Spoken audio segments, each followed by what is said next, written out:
हिंगोरजा मां के ख़बर ॾींदा हलूं। ब्यूरो चीफ सिंध हुब अली झांगर जी रिपोर्ट मुताबिक़ हिंगोरजा शहर में इसराइल के ज़ुल्म और बरबत खिलाफ़ फ़लस्तीन के मुसलमानन से इज़हार यकजहती तौर अज हिंगोरजा में एहतजाजी रैली कढी वई। रैली की अगवानी शिया उलमा मौलाना एजाज अली खाकी कई। रैली जामिया मस्जिद इमामिया अंसार हिंगोरजा का कढी वई।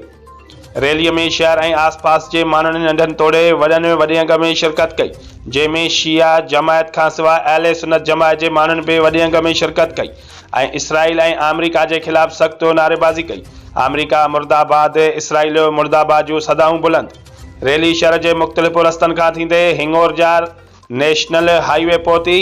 उन मौके ते रैली के खिताब कंदे मौलाना एजाज अली खाकी चो त कदें इराक में, कदें फ़लस्तीन में, कदें लिबनान में, कदें पाकिस्तान अफगानिस्तान में, कदें हिंदुस्तान में, पूरी दुनिया में जेतरो ज़ुल्म थे तो वो सबब इन करे आ जो असा मुसलमान कदें भी एक प्लेटफॉर्म ते गड्डो न बीठायूं। असा मुसलमान पंहिंजो दिफ़ा करणो नथा ॼाणियूं। उन करे असां ते मौला अली इब्न तालिब के नक्शे कदम ते हली करे दुश्मन के अड़ो जवाब दिजे जो हींअर 2023 में भी इसराइल और अमरीका के ख़ैबर याद अची वनी। जॾहिं त उहे मुसलमान मुतहद थींदा त इसराइल छा पूरी दुनिया जा मुसलमान अगर हिकु हिकु बाल्टी इसराइल के मथां हारन त इसराइल गरक थी वेंदो। इसराइल एतिरो वॾो कोन्हे।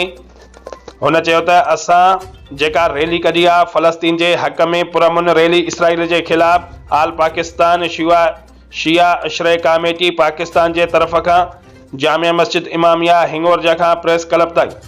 उन चयो त मां तमाम घणो शुक्रगुज़ार आहियां मुसलमान भाइरन जो जिन रैली में भरपूर शिरकत कई। कदें इराक में, कदें अफगानिस्तान में, कदें फ़लस्तीन में, कदें लुबनान में, कदें पाकिस्तान में, कदें हिंदुस्तान में, पूरी दुनिया में मुसलमानन ते जेतिरो ज़ुल्म थिए थो इहो सबब सिर्फ़ इन जे करे आहे जो असां मुसलमान हिकु प्लेटफॉर्म ते गॾु न बीठा आहियूं।